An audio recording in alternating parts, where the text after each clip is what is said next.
Chapter 27. Buying of Second Estate. For 2 years the Lord had been burdening Mr. Howells with the need of taking another property to provide accommodation for double the number of students.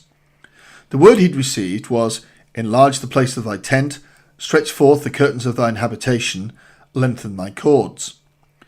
A month before the printing of that first report, he'd heard of the death of Sir Charles Ruthyn, the owner of Derwin Far, a beautiful estate just up the road from Glenderwin.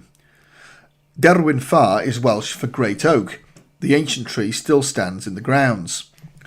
Sir Charles had been Director of Housing for the Ministry of Health and had spent thousands of pounds on the property, buying up all the land between it and the Mumbles Road to prevent anything blocking the view of Swansea Bay. It consisted of a large house, 3 cottages and 17 acres of grounds.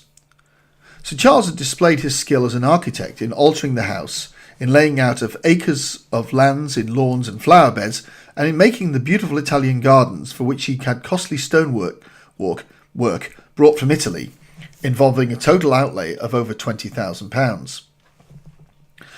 Among guests who had stayed there had been Mr. Lloyd George and his family when he was Prime Minister, Lord Melchett and other cabinet ministers. The land was greatly increasing in value, for the town of Swansea had been steadily moving in the Mumbles direction, and Derwin Far is the nearest large estate to the University College. The Lord then revealed to Mr. Howells that Derwin Far was the next property he was to buy, so he began to put prayer around it, and sometimes to walk with his friends around the wall of the estate, as round the walls of Jericho. Not long after, he heard that Lady Ruthyn had put it up for sale, and once again that the Church of Rome was bidding for it. In face of such a test, he felt the need of a sign from God. He felt the seriousness of the position, for if they acquired this property, they could establish a centre close to the university. He was sure that God was again calling him to go against that enemy in the Church of Rome, so he asked him to confirm it by sending him a big cheque the very next day from a source from which he'd never had money before. On the morrow the first post came with no money, the second with none, but in the third was a letter with £100 from someone who had never given before. Just at that time the great financial depression was at its worst, and Britain had to go off the gold standard. It was the worst possible time to undertake another great liability. The burden on him was heavy. The Lord always shows you all the difficulties, he said, when he is going to do anything through you. So he felt led to ask yet another sign. His 50th birthday was in a few days, and he asked the Lord to send him a cheque of £50, a pound for each year, and that again it might come from a new source. "I can remember now the meeting we had the night before," he said, praising before the victory. "We were in the run of believing great things. The morning came, and all the staff and students were watching for the deliverance. Strangely, the postman only brought 1 letter from Scotland. With excitement we opened it, to find therein a cheque of £50 from an entirely new donor." He took the gift to his cousin Dr. John Howells, who had a practice in Swansea, and showed it to him as the sign that he was to be the owner of Derwin Far. The doctor got in touch with Lady Ruthyn, and a few days later the two of them went to see the estate, and she gave Mr. Howells a promise of the first refusal. The remarkable thing was that on the very same day that they made this first visit to Lady Ruthyn, they met the agent for the Roman Catholics, who'd been sent down from London to look over the property. "But the Lord arranged the weather," said Mr. Howells. "It was a dismal day, wet and misty, so that I'm sure he did not see over half the place. The grounds had become overgrown, and he must have gone away with a very poor impression." But Mr. Howells was face to face with the enemy. His test had come. Would he make the first offer? They had offered £4,000 more for Glenderwin than he gave for it. What would they offer for Derwin Far? He went up to the agent and gave his figure. The agent was favourable and asked him to call again after the weekend. "I remember the thought of what I'd done coming over me," said Mr. Howells. "I still had a liability for Glenderwin, and here I was taking on about £10,000 again. I was away preaching that Sunday. When I went to bed on Saturday night, I could not sleep, so I got out of bed and went downstairs to fight it out. It meant a sudden plunge into thousands of pounds without a penny in hand. Only those who have put their hand to the plough and cannot look back can know what it meant. All the fasting in the world is nothing to be compared with carrying liability. I would never have done it for my own family, but only for the kingdom. The devil told me plainly that if I brought Derwin Far on top of Glenderwin, I should be in the bankruptcy court. I saw myself there. But when he named the word bankrupt, I also told him, when I was in Scotland, I said if I were to pay £10,000 for Glenderwin and the Catholics were to burn it to ashes the next day, it would still be the best investment I'd ever made. So I'm not only willing to be a bankrupt for Derwin Far, but I'm willing to give the last drop of my blood to save it from the Church of Rome. The moment I said it, I came through. I felt as free as a bird in my preaching on Sunday. On Monday morning I came back to Swansea and went to the agent to learn whether the negotiations had been successful. He'd not come in, and while walking in the town waiting for him, I met a friend who asked me where I'd been over the weekend. He said he'd not been able to get me out of his mind. No wonder, I said. I've been in the bankruptcy court, and I described the victory of Saturday night. He stood for a while in thought and then said, "Why are you left to fight this battle alone? Are you the only Protestant in the world?" "It looks like it," I said. "Well, you're not to stand alone in this," he went on. "If the Covenanters gave their blood to win this liberty for us, I too will give something to maintain it. Go to your agent, and if your offer is accepted, come back to me for the deposit." Victory beyond value. We both stood still with tears of joy in our eyes.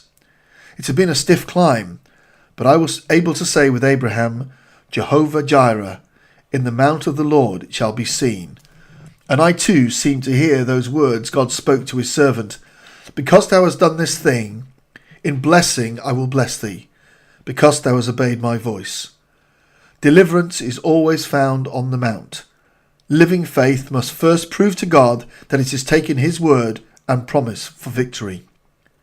When the agent arrived, he said there would be some delay in the negotiations. The Lord then told Mr. Howells to make the challenge known. So he sent out 4,000 booklets telling of the Lord's guidance and saying, "The negotiations are going on, and now that the Lord has given the victory in faith, we believe Jehovah Jireh will soon be written over that wonderful property." A few weeks later, the Catholics dropped out of the running, possibly owing to the unfavourable report of their agent. But there was also another syndicate after the property, for local contractors knew it was one of the most desirable building estates in Swansea, and through weeks of tension, it was touch and go between them and the college. The only claim Mr. Howells had was the promise of the first refusal Lady Rethan had given him. He went to the solicitor's office one Saturday to make a final settlement, but he said he was busy and told him to return on Monday. Mr. Howells could see he was putting him off, so on the Monday he asked his cousin, the doctor, to accompany him. "It was a day of climax we shall long remember," said Mr. Howells. "Only the clerk was in the office when we arrived. She said the solicitor was at his home ill, but he had sent a message for me saying that Derwin Far was sold." This was too much for my cousin, and he did not mince matters in what he said. Now indeed was the prediction sorely tested. Was it really from God or from man? If it was from God, Derwin Far could never be sold to another person. As we left the office, the Lord gave me strength to say to my cousin, "Derwin Far is not sold." His reply was with plenty of emphasis. "Didn't you hear? The girl says Derwin Far is sold. How can you say it isn't?" "Because the Lord told me to buy it." I answered, "Months ago I put it in print." Then I said to him, "Will you go down to the solicitor," an old patient of my cousin's, "and see him?" He agreed to do this and set off immediately. The daughter answered the door. No one, she said, could visit her father. He was too ill to see any visitors. "It's the first time I have ever heard that a patient was too ill to see a doctor," my cousin answered, and walked right in. There he learned that the syndicate had actually sent a cheque for the deposit to the solicitor's office, which would have been accepted that morning, if he had not been ill. But at the 11th hour, he agreed to turn them down. The Lord then said to me, "You must buy Derwin Far tonight or never." So, that night, my wife and I went up to see Lady Ruthyn. As we walked up the drive, we saw all the lights being turned out. "Look," the enemy said, "they know you are coming and don't want to see you." She was wavering and said she was seriously considering retaining the house for herself, but I reminded her of her promise, and her son-in-law confirmed it. I then offered £500 more than the syndicate, and it was settled. Her son-in-law asked me to give the solicitors some token payment until the proper contract could be signed. All I had in the world was £25 from 2 gifts I'd received that day, so that was my first deposit. The decision to buy had been made on Christmas Eve at the price of £8,000. Within 3 days, Mr. Howells received 5 gifts of £250, £300, £50, £25 and £50, which with some other smaller sums enabled him to pay the legal deposit and secure the property. He was not led to accept the kind offer made a few months before by that friend, who did, however, help substantially afterwards. On Whit Monday, 1930, about 1,000 people from all parts of Wales gathered to commemorate the 6th anniversary of the college and the dedication of Derwent Fawr. In the grounds in front of the house is a large stone pedestal about 4 feet in height, upon which a statue has been mounted. The statue is removed, and on either side of the pedestal are those 2 scriptures as a permanent witness to God's faithfulness: Jehovah Jireh and faith is substance.